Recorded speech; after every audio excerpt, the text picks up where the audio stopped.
Chaque jour, un verset de la Bible, une pensée et une invitation. Plus de power avec Léo. Attends.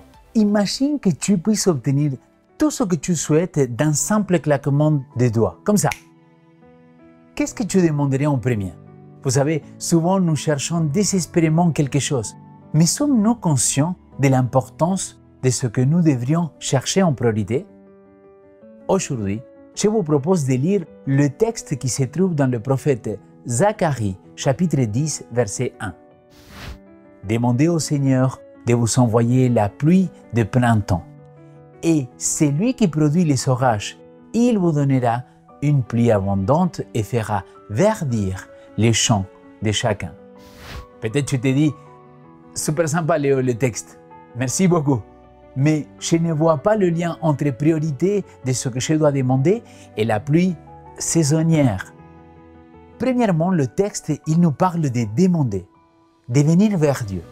Et je vous rappelle que celui qui ne demande pas n'aura rien. Deuxièmement, dans l'Orient ancien, la pluie avait un rôle essentiel dans l'agriculture. La première pluie de la saison était nécessaire pour faire pousser les plantes. Et la dernière pluie de la saison était importante pour faire mûrir les récoltes.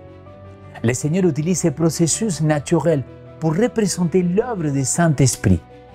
Dans le livre, vous recevrez en puissance le 17 janvier, il est écrit « Le Saint-Esprit est accordé en premier lieu pour mener d'étape en étape le processus de la croissance spirituelle. » Le mûrissement des grains représentait l'achèvement de l'œuvre de la grâce de Dieu dans l'âme. Par la puissance du Saint-Esprit, dans le caractère, l'image morale de Dieu est portée à la perfection. Nous sommes appelés à être complètement transformés en la ressemblance de Christ.